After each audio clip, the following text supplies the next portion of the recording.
సాధారణంగా మన కాలికి ముళ్ళు గుచ్చుకుంటేనో లేక చిన్న ఎదురురాయి తగిలితేనో మన ప్రాణం విలవిల్లాడిపోతుంది. అలాంటిది ఎవరికైనా మత్తుమందు లేకుండా ఆపరేషన్ చేస్తే ఎలా ఉంటుంది? తలుచుకుంటేనే గుండెలు జారిపోతాయి కదా. ఈ రోజు ప్రపంచంలో కొన్ని లక్షల మంది ఎలాంటి నొప్పి బాధ లేకుండా హాయిగా ఆపరేషన్ చేయించుకుంటున్నారంటే దానికి కారణం మత్తుమందు. అసలు ఈ మత్తుమందును ఎవరు కనిపెట్టారో దాని వెనుక ఉన్న రహస్యమేంటో ఇప్పుడు తెలుసుకుందాం. 1811వ సంవత్సరం జూన్ 7వ తేదీన స్కాట్లాండ్ దేశంలో జన్మించిన జేమ్స్ సింప్సన్ అనే శాస్త్రవేత్త క్లోరోఫామ్ అనే మత్తుమందును కనిపెట్టాడు.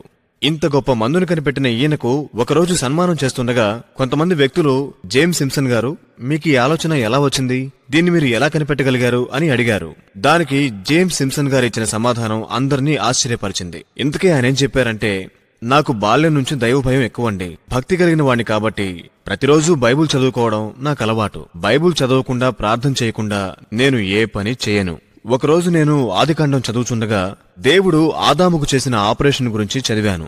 అప్పుడు దేవుడైన యెహోవా ఆదామునకు గాఢ నిద్ర కలుగజేసి అతడు నిద్రించినప్పుడు అతని ప్రక్కటెముకలలో ఒకదానిని తీసి ఆ చోటును మాంసముతో పూడ్చివేసెను.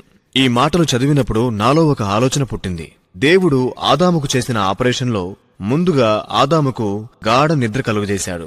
కాబట్టి ఆపరేషన్ చేయవలసిన రోగికి కూడా ముందుగా గాఢ నిద్ర కలుగజేయాలి. అలా గాఢ నిద్ర కలుగజేయడానికి ఏదైనా మందు కనిపెడితే వైద్య రంగంలో ఆపరేషన్ చేయడం చాలా తేలికవుతుంది అని ఆలోచించి కొన్ని మూలికల ద్వారా క్లోరోఫామ్ అనే మత్తుమందును కనిపెట్టాను.